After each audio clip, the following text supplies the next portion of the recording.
looks like everything's in order. I'm just gonna hit record if that's cool with you. Yeah, that's fine. Yeah. That way I don't say any expletives. Whoops. I'm sure that's fine. Yeah. You don't know what I did, Higgins. I heard a beep earlier, so I think we might have already been recording. Well, see, normally the beep you hear is the record beep, but I accidentally hit the rebrand button on the recorder. Oh, baby. Don't you know why they put that on there? Yeah, I mean, I hope it doesn't confuse anybody.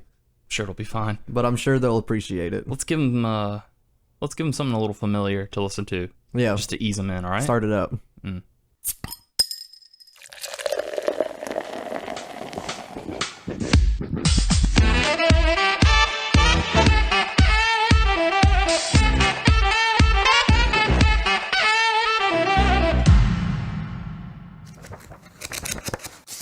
Hello, and welcome to sort of a new show. It's basically the same show. We just decided to be fancy now.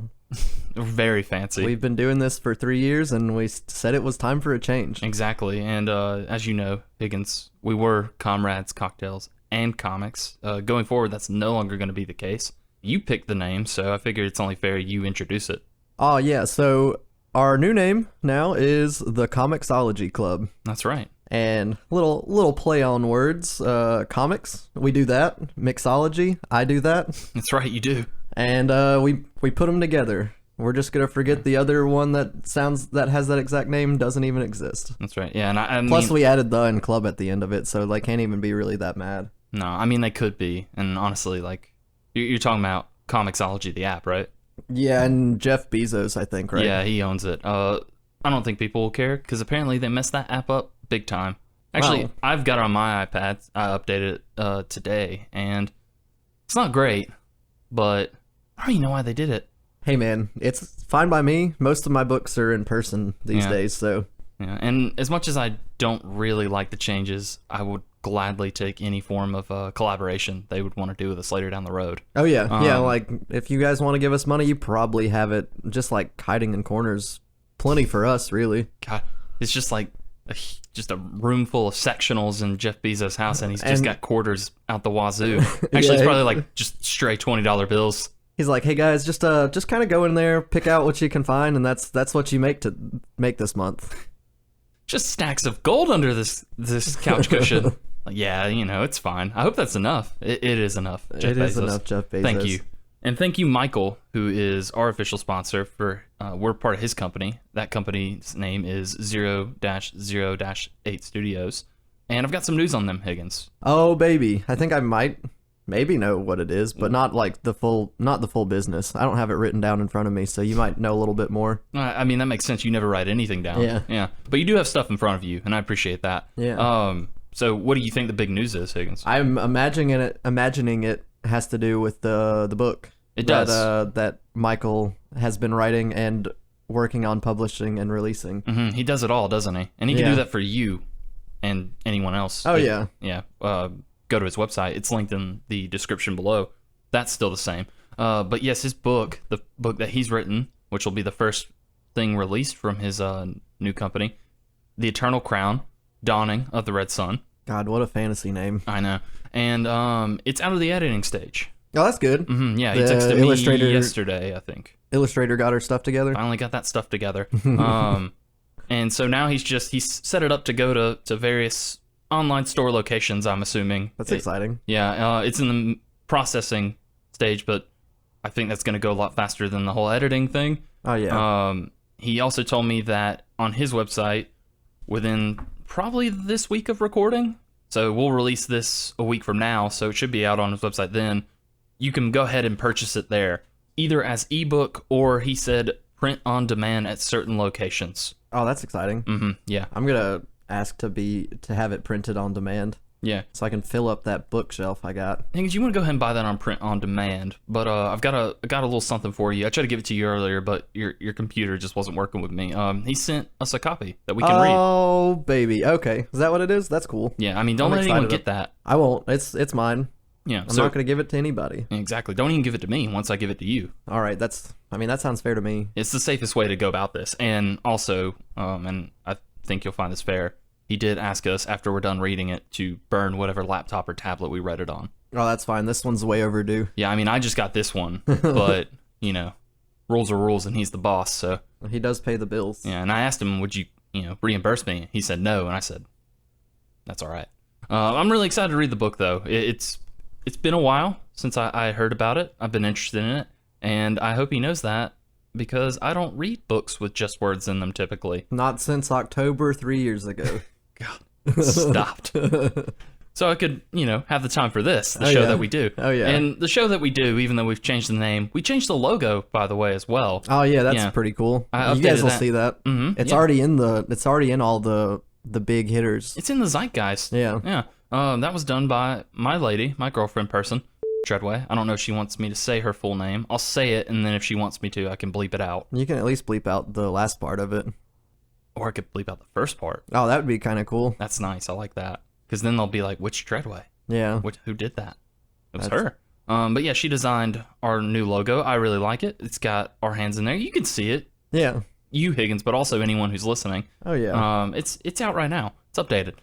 So yeah, those are all the big changes and updates that I can think of at this point. And the exciting thing for you guys is you don't have to type anything in or click anything. It's just going to show up on the same feed that we've always been releasing it on.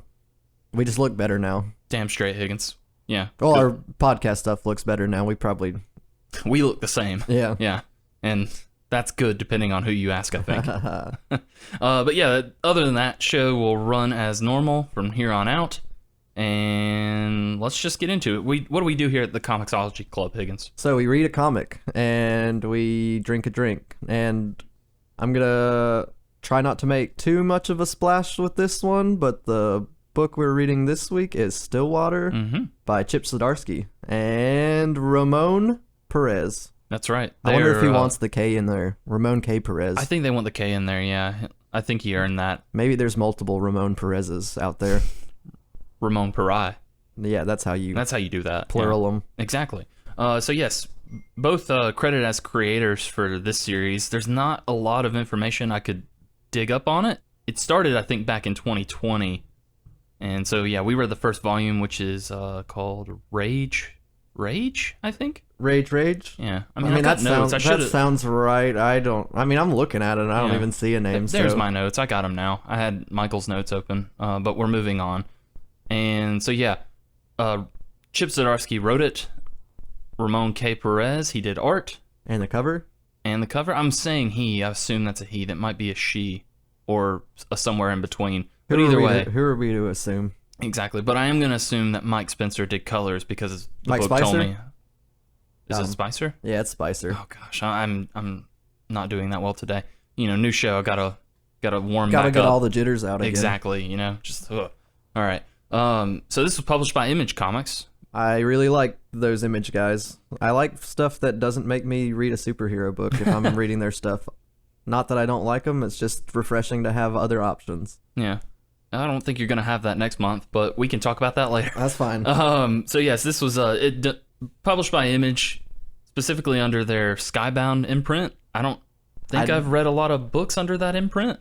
So yeah, they did this one. I've got a synopsis here, Higgins, for you, in case you didn't read it. Oh man, we haven't done that in a while. I know, I'm trying to, I feel like a lot of people who listen to this, we know, and listen to this for whatever reason that they do. But also, I don't think any of them actually read the books we talk about. Oh, that's why would they? That's right. I mean, we do that for them. Yeah, and we talk about most of it. So. Exactly. So I'm going to talk about kind of what this book is about, and you listen intently and then give me a reaction when I'm done. All right. Excellent. So Higgins, did you know nobody dies in the town of Stillwater? I did know that. You did? Okay, good. Yeah. But did you know that that's not just a promise, it's a threat? Man, I'm not gonna lie, I read the back of the book too. And that one got me pretty good. I was like, man, they nailed it in 10 words. I know, it's pretty short, right? Yeah. And this is the official imagecomics.com synopsis, so I thought I was just being lazy. I'm like, oh wait, no, they did this. It's fine. But yeah, so together with us in the next 40 minutes or so, we're going to join superstar writer Zdarsky, who we've mentioned, and Eisner Award-winning artist Ramón K. Pérez. Oh, wow. As they dive deep, make a big splash into a world of horror and intrigue in this new Skybound original series. I really enjoyed this one. It's fun. It's a new-ish idea that I don't think I've seen anywhere. I've seen small towns be stuck in their small towns, and I've seen people that can't die, but I don't think I've seen the two of them put together. Yeah, I think that's a fair way to kind of feel and describe. I mean, you feel whatever you want. You're entitled to that, but that's kind of how I felt. Like, I've seen plenty of these small town weird stuff going on. It didn't really strike me as a horror book. Yeah, I didn't catch horror, but I mean, like, until maybe the very end when like stuff really starts to hit the fan. I thought about this today when I did a quick little reread. This one is similar to another book we've already covered, which now I can't remember. What's the one about Jeff Lemire where it's the small town, but also in a city? Gideon Falls. Gideon Falls, thank you, yeah. So we read that first volume, and it goes back and forth, and it seems like there's time travel and all this and that, but it does have a lot of small town creepy sections. That was kind of what I thought I was going to get out of this one, but we've done an episode on a book written by Chip Zdarsky. He did Sex Criminals. Yeah. And I've read a few other books by him. I really enjoyed Chip Zdarsky as a writer, but like I said, this didn't scare me, but I did enjoy it. And I think that's just because he does write comedic moments really well, even in a tense situation. Yeah, he's always got a lighter mood to what he writes. But as far as the horror goes, I think it's like something that just like sometimes, at least for like comics, maybe books in general, it's like it's hard to like you're not getting the music that like tells you this part's suspenseful.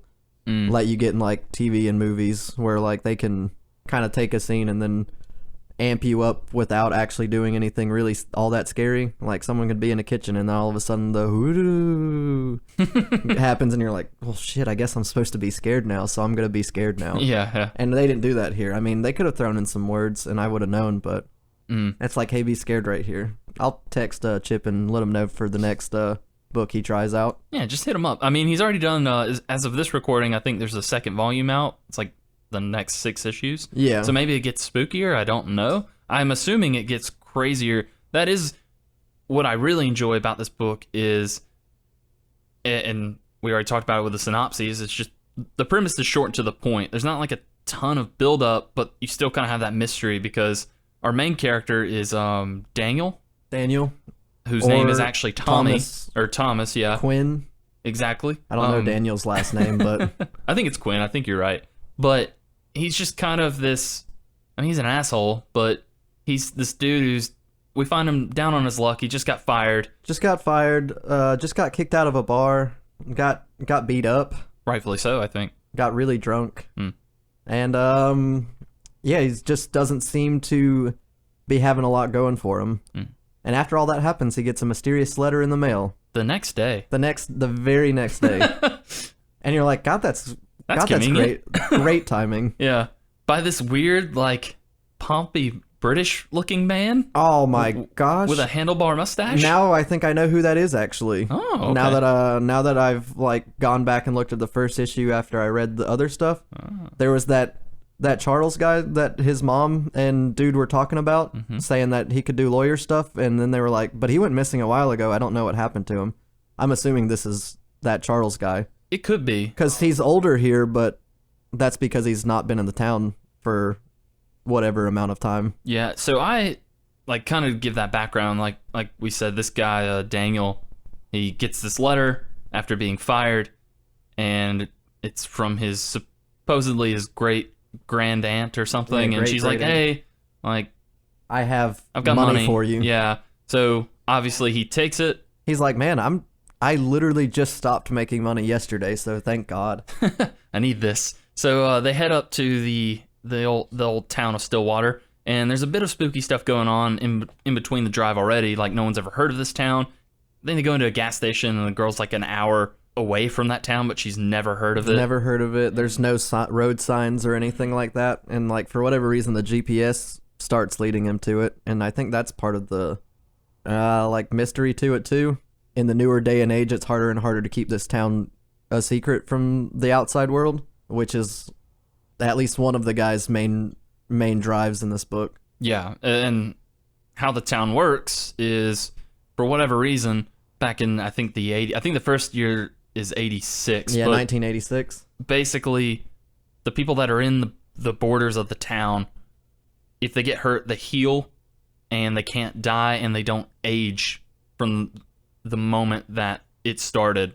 And so everyone was kind of panicking, and this was back in like the late 80s, and I mean, people are scared of the government now, Higgins, but back then, don't even talk about it. They were like, we're going to be lab rats if people find out that we're not dying. Which is probably true. Yeah, they're going to want to figure out why that's not happening. Mm-hmm. So they, these few people kind of who are power hungry take over the town and kind of scare everyone into staying. Visitors aren't allowed. And so when Daniel finally gets there, he sees a boy get pushed off a roof, and then he doesn't die. That was a wild part, too, because Yes. like they're like seeing these kids fighting on top of this roof, and then all of a sudden he hits the ground, and they're freaking out. They're like, oh my god, this kid just died. He's like broken on the ground, and then they're like, rushing him to the doctor. And then, you know, the hat drops, and they figure out like, oh, this is a little bit of a weird town. Yeah, and it's instant, too, this healing. Like, that kid kind of breaks some bones, maybe even his neck, and then he just kind of gets up after 5 minutes. And he looked kind of like upset that like the guy like even bothered to do anything about it. I want to talk about that kid specifically kind of later down the road, but because they saw this event happen and they're not from there, anyone who sees anything weird go on in that town is immediately captured, taken to the edge where the magic doesn't happen, and then Just murdered. But this guy gets a pass because it turns out that he's originally from this town. His mom sent him away so he could age. Yeah, he wouldn't be stuck at like the same age like that kid that you mentioned. Yes. Probably is. Because that kid was a kid in 1986, and today's time is like 2017, so he's still a kid, just 21 years older inside his brain. Mentally, yeah. And so his mom didn't want that for him, obviously, and so they managed to smuggle him out. He was very young when it happened. He's so, like 18 months old, so like she had good reason to not want this. Well, so he was 18 months old physically, but he had been in the town for like A few 5 years or 6 after years. that, yeah.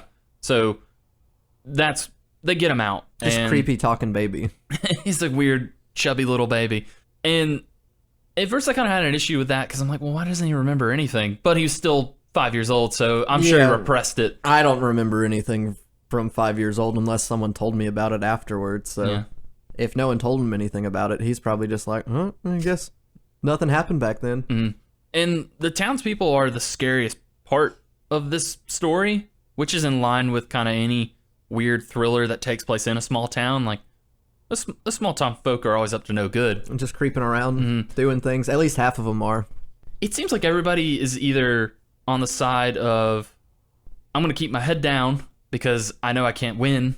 And people have been disappearing, and I don't want to disappear. Yeah, and those are the people that kind of fight back and they go, hey, like, this is wrong. We need to be able to leave so our kids can grow up. Another odd thing about this town is the day that this all started, no one's had kids. They can't for whatever reason. And so you just have these, I guess, these few kids that were around at the time, Daniel / Tommy / this other kid, and they've either gotten out or they're just, like you said, they're like probably 30, 35 in a 7-year-old body or whatever. Yeah, exactly. And I got an idea about like the no kids thing because they're healing, they're not dying, and there's a party scene where they're like all drinking, and he's like, oh, you guys really get down, and they're like, yeah, like if you drink fast enough you can get a buzz for like 5 seconds, but then whatever is happening basically like takes away all the poison out of your body, or like poison, anything that I guess makes the body think it's bad,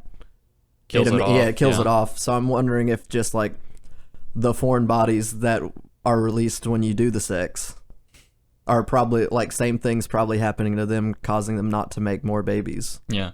That's the only thing I can Which is think. how you normally get those, by doing the sex. Doing the sex, yeah. That's, at least that's what I've been told. Yeah, I think so. Got a diagram we can look up later if you want. That actually, I didn't think about that, but that does make a lot of sense. And Higgins, it's funny you mentioned that people like to party hard, but nothing happens, because we're doing that today, aren't we? Oh my gosh. Yeah, we got a real doozy of a Now, drink. I'm just going to hop off this segue I was on so you could tell us about this month's drink. We got a real doozy of a drink. I was doing my thing, typing in Google, and I typed in Stillwater cocktail. Nothing showed up.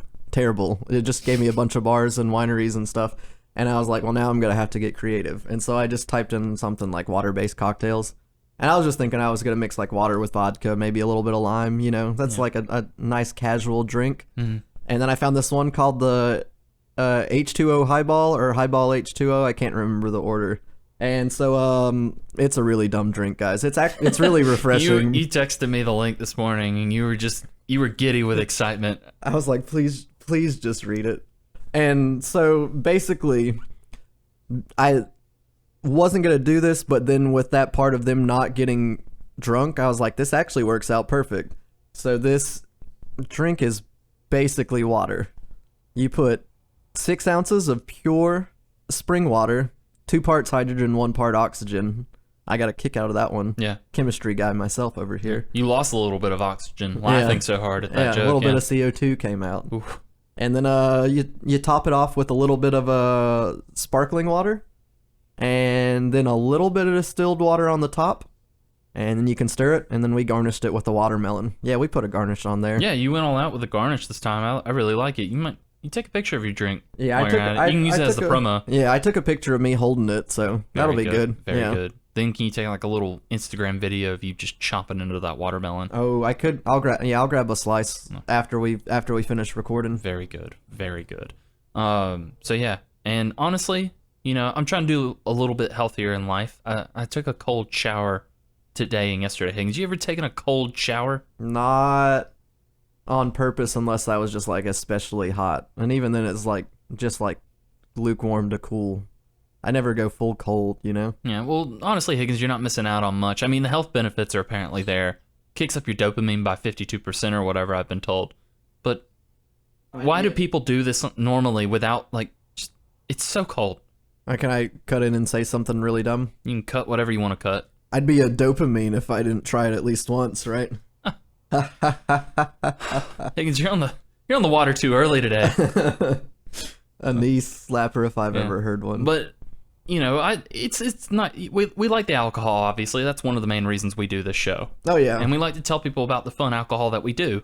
And people like to listen to us get a little tipsy and talk about these comics. But this month we just needed a little refresher, you know? New show, new us. But don't worry, next time we're gonna be so drunk. Yeah, I'm literally gonna just double everything. Like just double all the alcohol and then like half the chasers. So like it'll taste terrible. Shot every minute. Yeah. Can't wait. So yeah, I'll leave a link for this in case you just want to, you know, summer's around the corner probably. I don't know when it officially starts, but it's getting hot out there. Yeah. So get you one of these. Plus they had that fun little story they put at the beginning that like nobody reads. Yeah. So maybe it's funny for this one. I don't know. It is pretty funny. I didn't read it. Yeah. And plus it's still on brand because this recipe calls for distilled water, and this book is called Stillwater. Yeah, it's exciting. It's very exciting. Water. The water's still right now. Now that I set my cup down. Yeah. So yeah, all good stuff. Like I said, I'll leave a link for it so you can try it yourself. Go easy on that water. You know, don't want you to get too hydrated. I was a little worried about the bubbles. It was a little extra fizz. I was like, ooh, a little fancy water. It's important to get those minerals, Higgins, every day. But yeah, back to the book. So Tommy's stuck in there.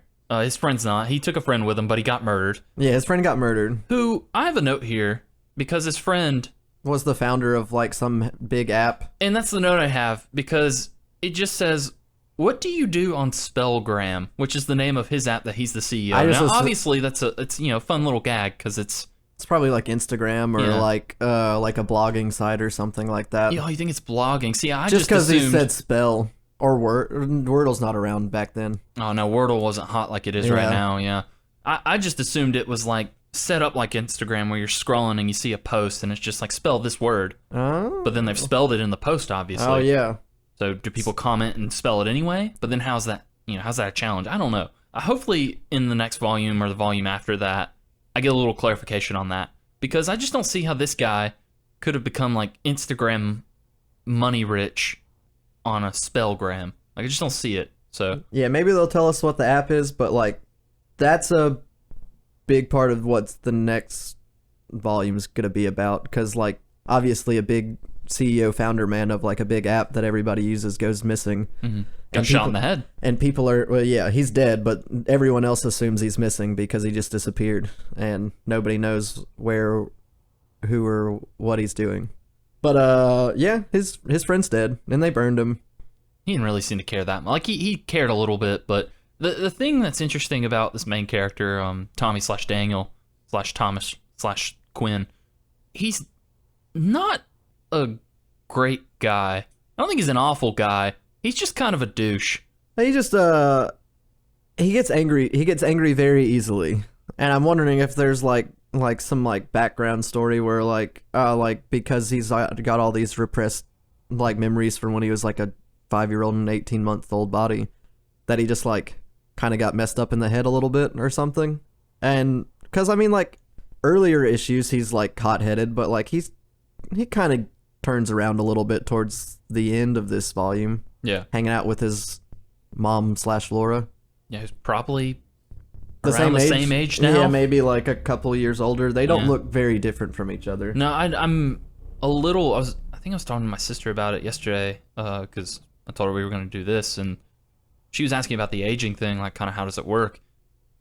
I'm assuming you just start aging like the second you leave the town, right? So if you were like 2, like he was physically when he left the town, mentally he's still like 5 or 6, but he starts aging as a 2-year-old. Yeah, that's what I'm assuming too. They didn't really talk too deep about how he got like moved to the new family. I mean, they said like, oh, he found lawyers and that Charles guy figured it out and stuff like that. But I'm wondering if like potentially that they did other stuff that made him forget or something like that.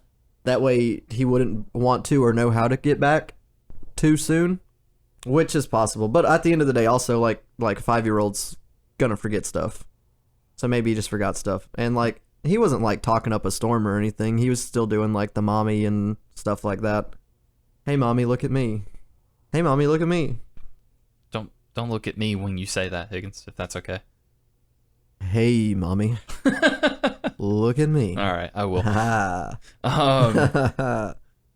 The most intriguing part about the whole town and kind of the setup of it, and maybe like the way this book kind of, this first volume paced itself and who it introduced and kind of showed what they were up to, it points to 2 people in particular as a villain, but a lot of stuff happens in this first volume where it makes me think they're not even gonna be the final threat.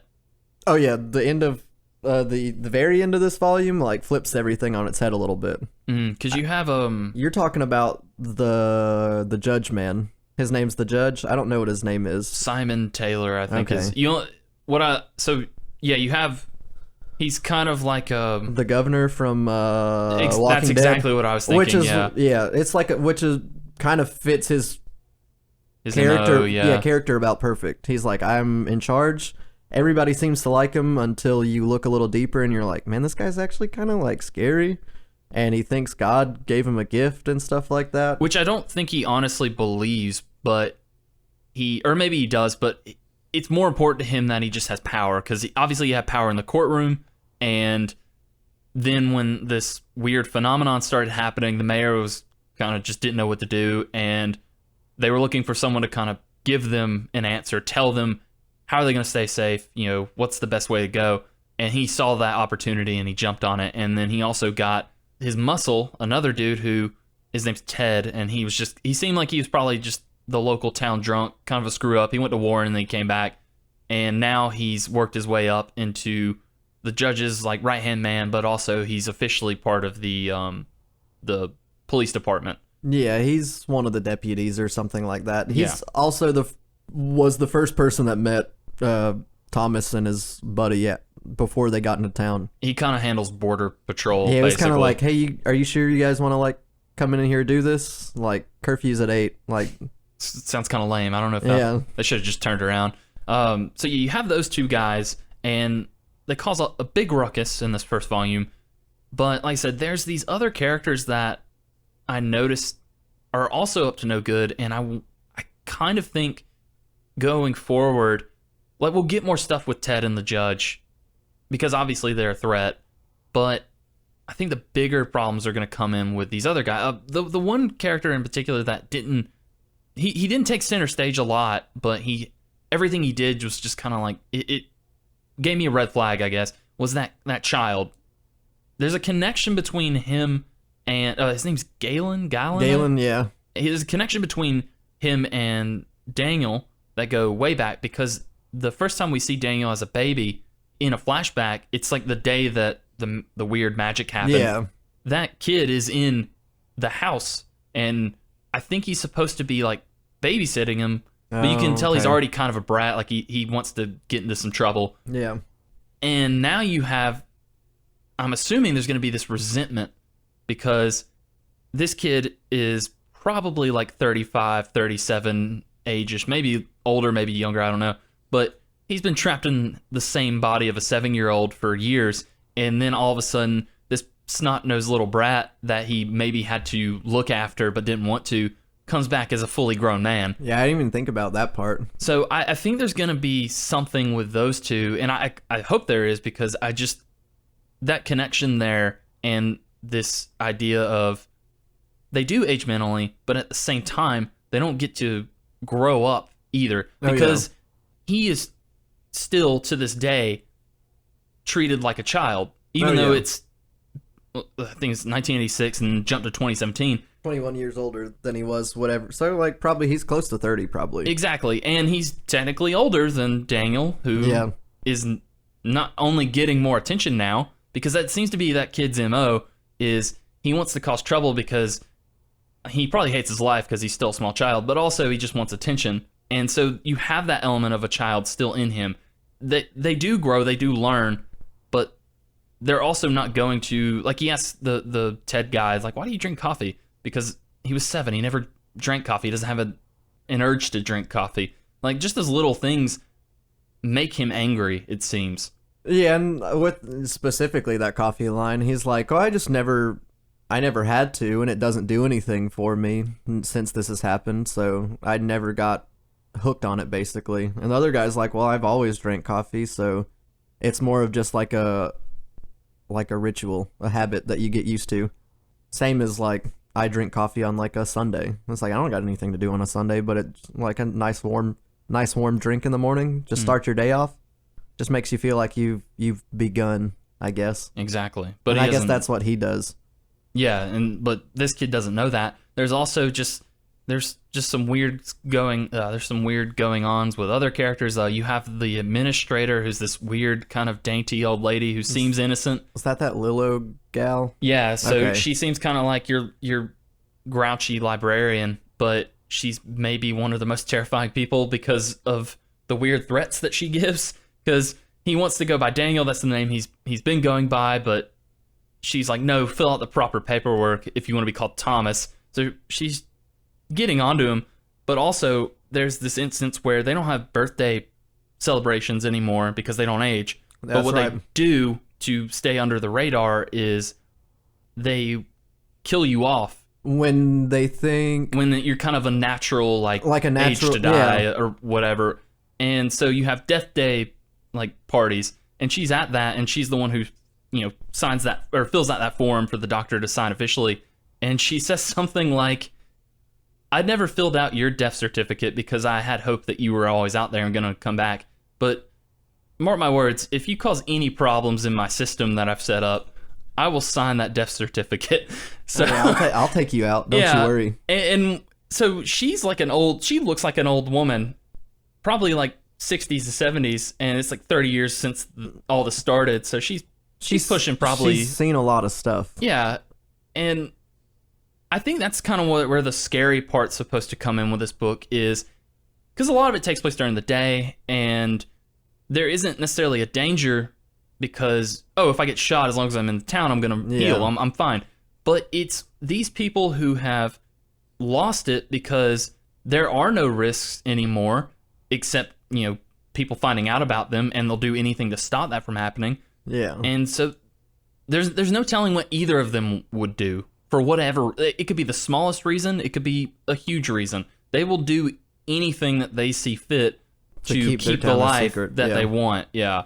going off of like they'll just do anything because they can't die. It's like the police were like arguing in like the police station at one point, and then the one lady's like just pissed off about the guy doing something with, or he was attacking like he killed the CEO Laura. without her and attacked the mom. Yeah. Well, he attacked the mom, and then she just shot him in the face to like stop him, and he's like, well, what the heck, why'd you do that for? And then like obviously heals almost immediately, but like it's just kind of funny that they're just going out there shooting people. Like still it's like, oh yeah, it probably still hurts them, but like for like the briefest amount of seconds. Mm-hmm. And it seems like maybe the healing kind of depends on the level of injury, because there's a town hall meeting at the end of this where, because some of the people do want to get out because they are sick of their eternal lives, or they miss their families that aren't there that they can't see anymore. So they try to hold a vote and it goes wrong, and then the building explodes, I'm assuming because of other reasons. I got ideas about why it exploded too. And we'll talk about that for sure. But the judge is at the center of the explosion, and so he's just kind of this like limbless corpse. Yeah, face melting like a real Anakin looking dude, like at the like end of Revenge of the Sith. Oh, I didn't even think about that, but you're 100% right. His like face is melting off. He's not dying because they can't die, but he's like constantly being injured, so he's not healing as fast as he would normally be able to until he gets out of there. And that was about like the creepiest looking dude. And it was like, we talked about like punishments. They'd like take people out to like the pasture if they're new people and like shoot them. But for people in their town, I like picked up on like their biggest punishment. If they really want to punish someone, they obviously can't kill them. They're like, prisons don't really mean much of anything. If we can live forever, like taking 6 months of this guy's life doesn't really do anything to him. So the mom got in trouble, obviously, because she let her baby leave the town without like telling anybody. Mm-hmm. And so they bury her alive for 2 weeks, which I can only imagine is just her like constantly suffocating under the ground for 2 weeks while she's not dying. And I feel like that's probably the worst thing you can do to somebody that can't die. Yeah, and there's no, I mean, that could be pretty mild. We don't really know what else they do for depending on the offense. Like they could, because you can grow back from like a limb basically, so they could just blow you up with a bomb, and then just you take weeks, months to grow everything back, and it probably, you feel every instance of that, so it's just excruciating pain. Basically, they're all Deadpool, because I imagine like what she's going through underneath the ground is what he goes through when he like initially like changes. He's like constantly like to the brink of not being able to breathe, and then all of a sudden he gets oxygen, and I'm assuming that's how it works under there. I mean, just based off of what it looks like, because otherwise why are you going to bury someone under the ground? I mean, they can't walk around, but I mean, it's no different than putting them in a jail cell if they're not getting like somewhat like injured from it. Yeah, they gotta feel something, I'm sure. And we didn't really talk about it, but what's I think a new element of this kind of like people can't die is it's not just the people, the town itself is affected by this weird thing, because the doctor is explaining to Daniel kind of how it works, and he pulls like some corn off of a whatever, and it instantly grows back. And then he mentions like, oh, you got to be careful, because if you light a fire, you have to put out the like initial fuel source, or else it'll just keep going and get out of control. And the worst thing that and again, I think this is the kind of supposed to be the horror element of it, is it affects the animals as well. So if people are wanting meat, they will just go up to a cow, just butcher it alive, cut off a slab, and then just it'll grow back. Yeah, but like you said, they have to feel every instance of that. So that I think is what's supposed to be scary, is these people are monsters now because nothing matters to them, because it's all going to reset. Yeah. Basically, like, they've lost their humanity, basically, is what it kind of comes down to. And that's why the members of the people that bring the vote to leave the town and, like, let the world know that they exist wants to do it. It's like, look, like, we're not even human anymore. Like, living forever is fine and dandy, but it doesn't really mean anything if we're not able to do anything. It's like, why'd I live here for 21 years not leaving the town not to age, not to learn, not to grow. Like, the doctor doesn't do anything. He's like, don't have a purpose. The school teacher's like at that party, and she's like, well, I was a school teacher.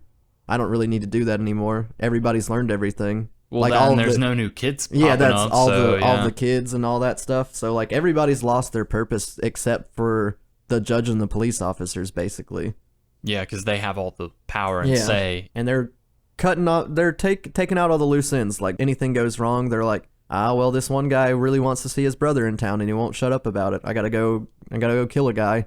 So he doesn't. It's Sunday. So he doesn't come to our town and ruin everything. And I think that kind of brings me to the last point that I kind of want to make. Yeah. With Ted, who is considered the right-hand man right now, I don't know that he's as loyal to the judge as he might initially seem. He's mad that Sheriff Tanya, who's like this younger gal's the sheriff, and he was like, I think I should have been the sheriff. And he was the Army Marine guy that was all messed up. And so he goes out and tries to tie up this loose end and runs into his old military buddies.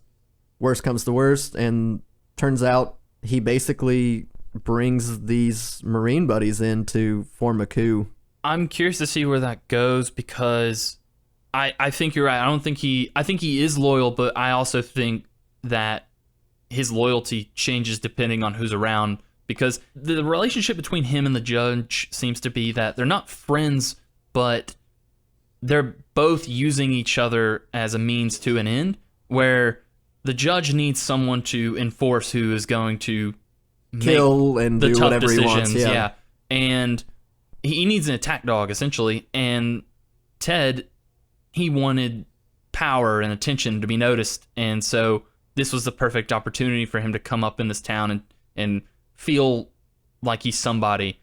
But then when he gets mixed up with his old war buddies, one of those guys is his commanding officer. The old sergeant. And so I think that kind of kicks in where, because it doesn't seem like he necessarily wanted them to get involved, because when they first have that interaction, it's in a flashback. Oh, no. And then it cuts like 10 years later where they've tracked him down to this town, and he's kind of cornered and decides, okay, actually, I'm going to get you guys in so you also live forever. It's going to be great. But then I also think that those guys have their own agenda, because before that town hall blows up, Daniel sees two silhouettes on a building near it. And so I think that that's probably linked to them. Oh, I 100% think that his army buddies blew up the town hall to make the judge even more upset with the welcome party people. I think he used that as a way to push the limits even farther than they've already been pushed. It's like, make this judge, who already thinks that people shouldn't leave this town and shouldn't be doing anything crazy, should be like just taken out, basically. It's like, we have to take anybody out that's threatening our way of life in this town the way we like it. And I think, yeah, they blow up the town hall to make it look like the welcome party. Then he's able to be like, hey, I got these guys here who can do even more crimes. But it's gonna be great. But good crimes. Yeah, you're gonna love these crimes. Good for you crimes. Yeah. And that's where the volume ends, and I'm assuming it's going to basically pick up and follow that little stretch. I don't know kind of what Zdarsky and Pérez's plans are for this book, because it's so new and ongoing. This seems like a story that could be wrapped up in 3 to 4 volumes if they wanted to, or it could go for like 60 issues or whatever. And I like the potential of that. If the pacing is as quick and the developments just kind of come like they did in this first volume, if that keeps up, I think that those guys could just be a minor kind of threat. And there's a lot of other fun stuff in there that we talked about a lot of it. But, I mean, there's, like we said, there's light moments, there's jokes that we didn't talk about at all. Because they're so funny, we're still laughing. Yeah, I mean, they're like more like stale, but... I can tell you one of my favorite jokes. Oh, yeah? Where we've kind of talked about what was happening, but that kid's on the roof talking to Ted or whatever his name is. And he basically, he says like, oh, so like, because he talks about the coffee habit thing that we mentioned earlier. And he's like, oh, so one of your other habits was you were always just kind of a prick who wanted to be in control. Yeah. And then it just kind of like it just like, kind of "Shut up, sits kid." on them looking at each other, and then you turn it, and then it's just him throwing that kid off the Oh roof. yeah, just again. pushes them off the roof, and you're like, oh yeah. 'Cause Anytime you're mad, that's what you do. I guess you could let off a lot of steam in that town. Yeah. It's like you're telling me I can just shoot this guy because I don't like him, and then all of a sudden now we're cool.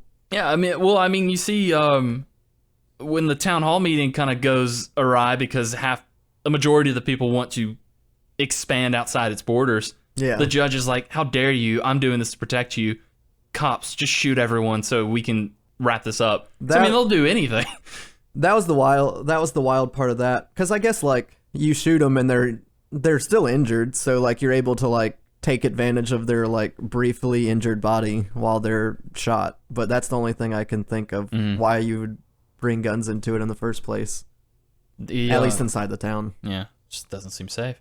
It's a very neat idea that they've done pretty well, and I think it is going to be better when we have the full story. And I don't know for sure. I kind of did some typing around and Googling. I think that the 12-issue run is the entire story. At least what I can gather from here. That's all I can find. Then maybe they're on a hiatus or something, but as far as I can tell, it looks like that's gonna be it. It's probably it for us too. I think we've talked about everything. And if they do more, we'll probably talk about that when we come back to do volume 2, because I'm sure we'll do that. Yeah, I'll for sure read it. There was a cool art thing where like at the very top of an issue, like there was issue 13's due out May this year. Okay, well, So never there you mind go. then. We found it out early. Yeah, there we go. Yay. But what's it called?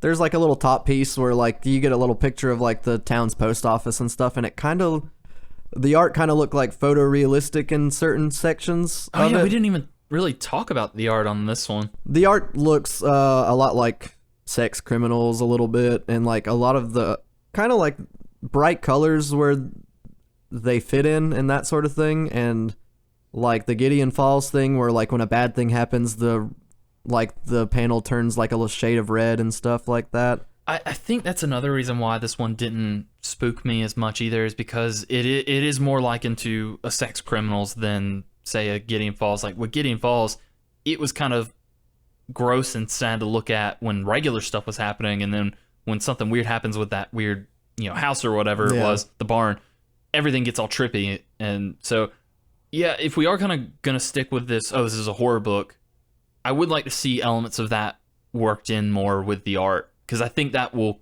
carry that tone better. But I also don't dislike the art in this. I think it's a lot of fun. It fits Chip Zdarsky's kind of comedic tone that he gives off. None of the people look very pretty. No, they don't look. I mean, like they're looking good for 100 or whatever they are, but that's more the town than them and the art. I also really enjoy Daniel's shirt in the first page.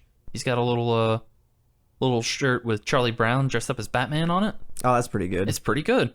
But yeah, I mean, other than that, it didn't like blow me away. I do think it's good art, but yeah, it's a good ride. I wouldn't like call it the best thing I've ever read either. But yeah, it's an interesting story. What would you call the best thing you've ever read? Yeah, I don't even know. I really liked Dune when I read it.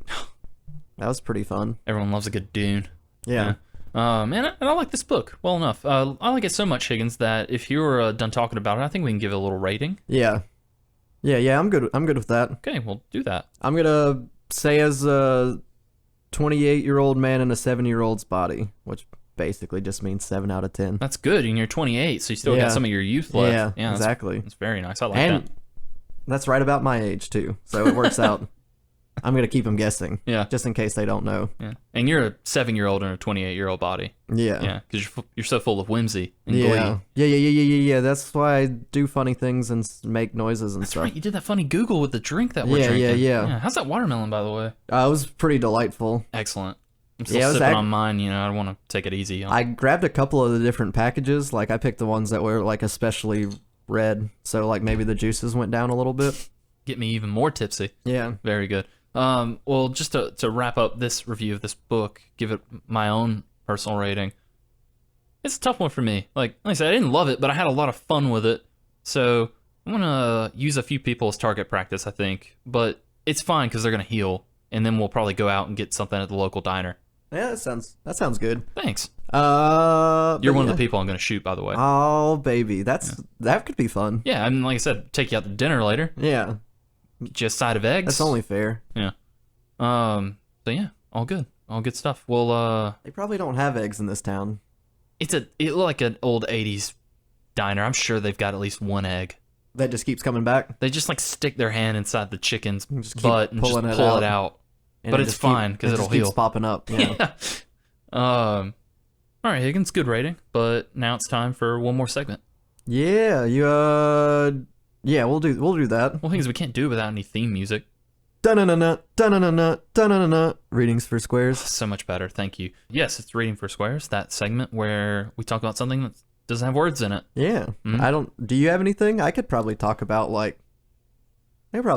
something if I needed to. Well, I've got a few things. I was gonna list some off, and then you tell me which one you'd rather hear about. All right. Okay, cool. I've been doing a little bit of movie watching and game playing. I played Cyberpunk.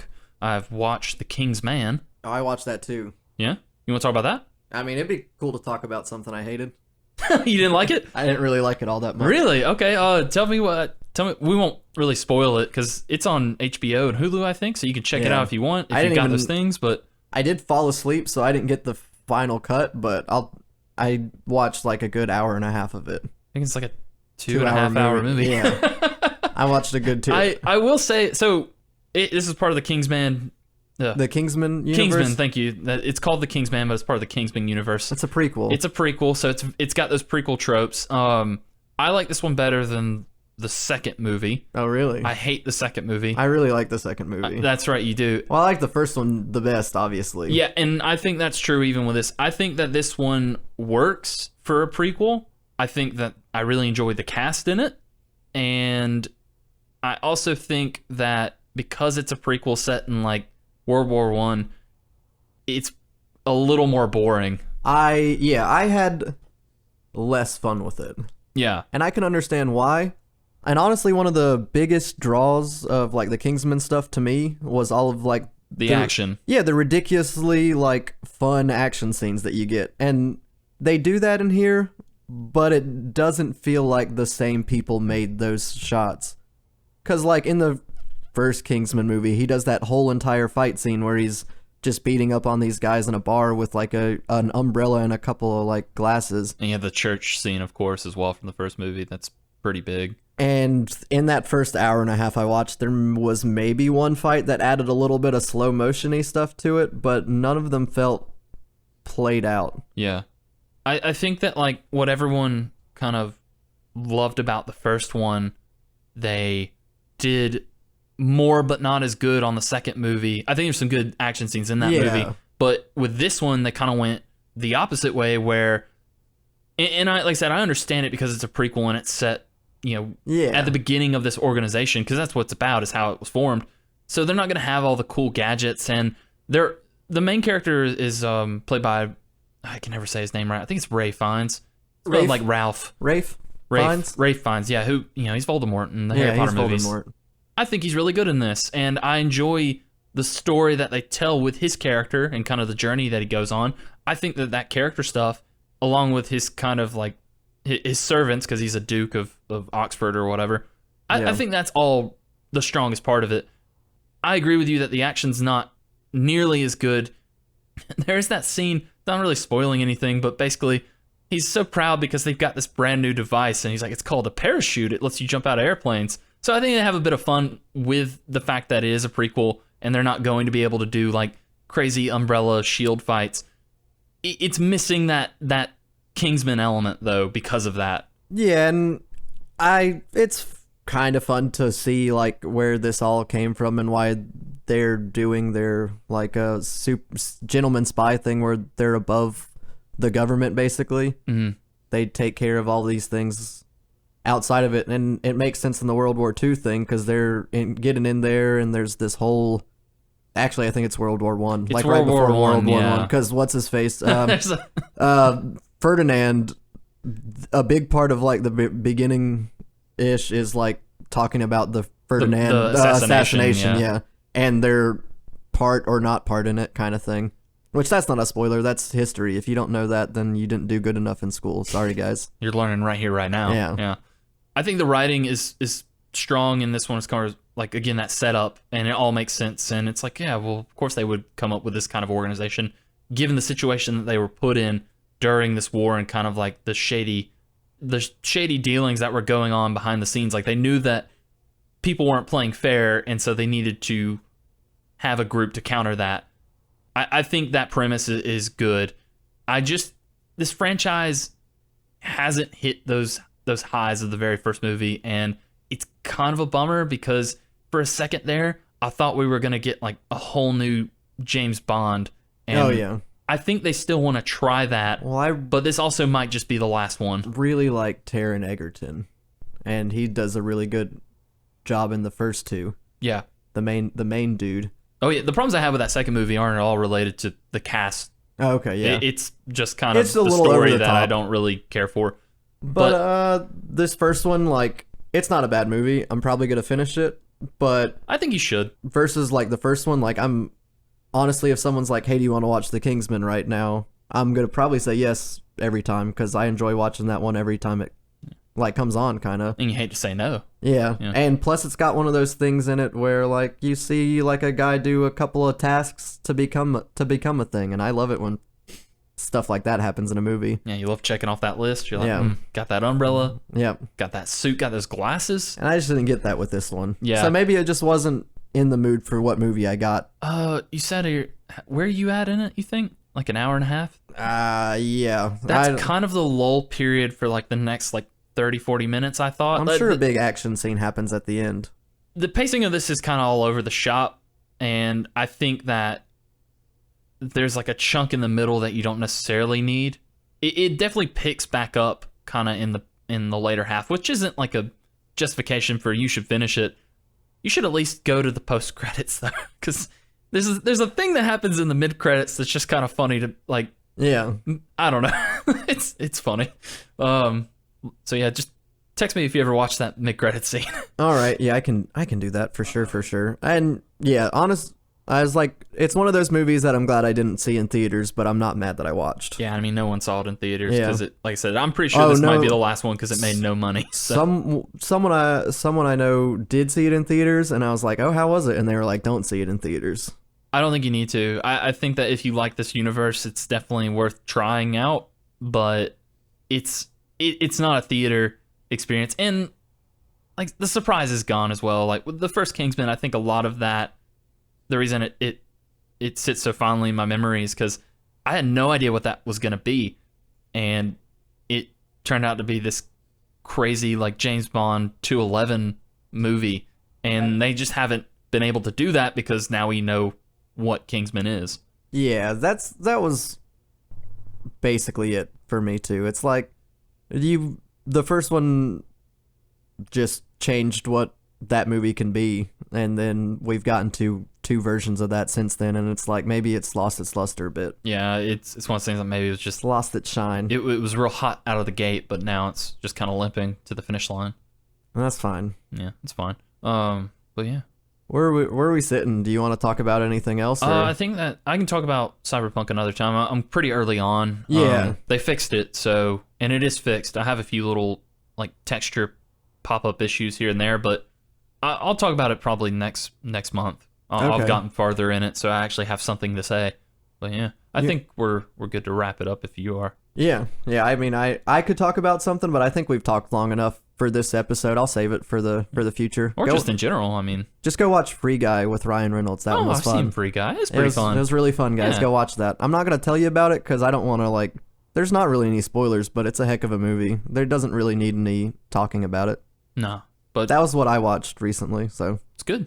yeah. It's fun. Knows exactly what it is, and it doesn't shy away from that. Mm-hmm. Just like Ryan Reynolds. Big fan. Big fan. Big fan. Love his Mint Mobile commercials. Yeah. Still don't. I mean, like, I know what it is, but I still don't really. Does anyone have Mint Mobile? I don't know. Maybe, eventually. It's so cheap. I look at it, I'm like, God, it's got to be a good deal, but is it worth it? I don't know. Maybe I'll talk about that next month. Maybe I'll switch to Mint Mobile and let you know my opinions.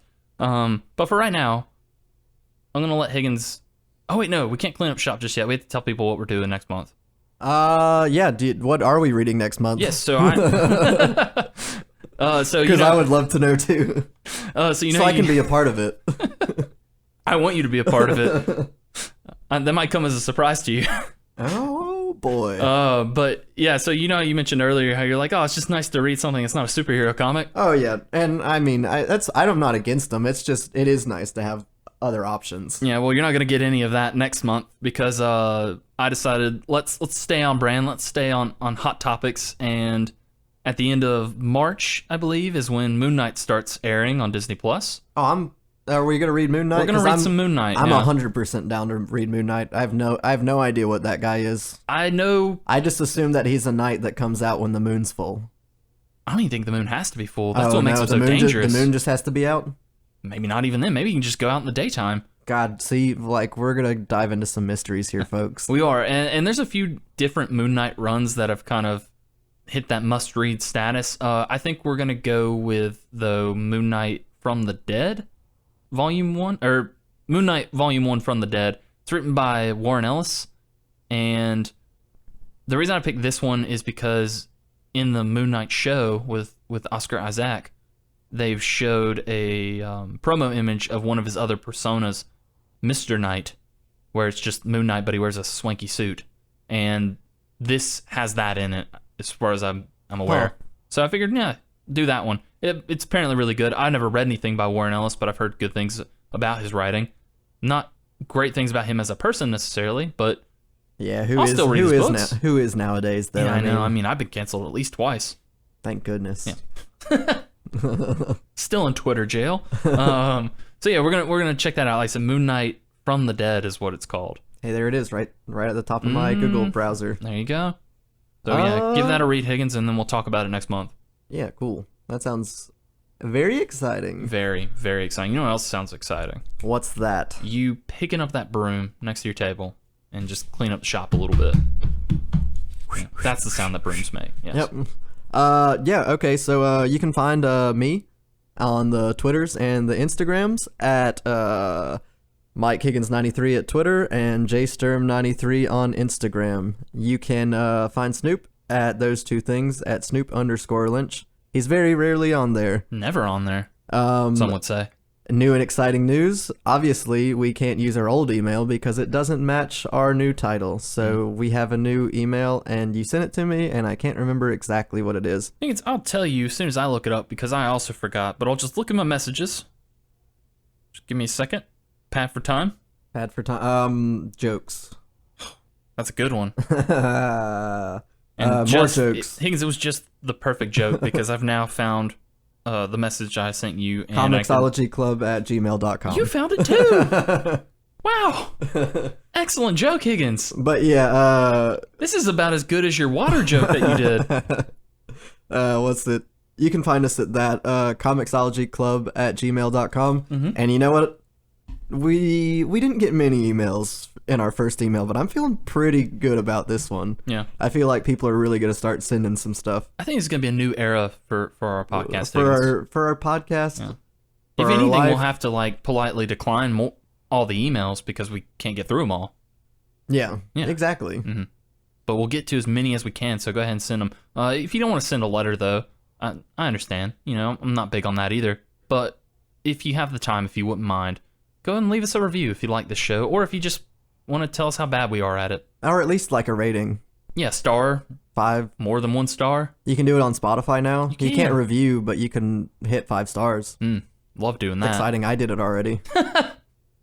You got to start the ball rolling. Yeah, that's true. Snowball effect. You got to... If someone's not going to be like, oh, I'm going to be their first rating. And it's like, no, I just like already kind of opened the door for everybody. I mean, Higgins, if you don't hit the dance floor, no one will. Yeah. And if I don't love myself, then what am I doing here? That's a good point.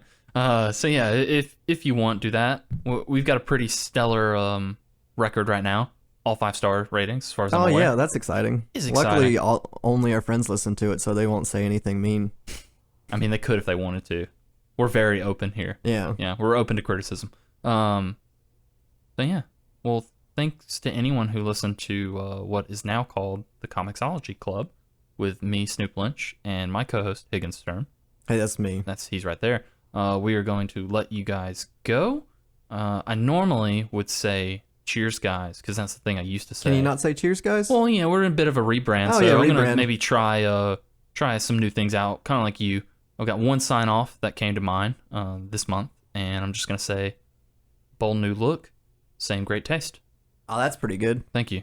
And I got this little ditty for you.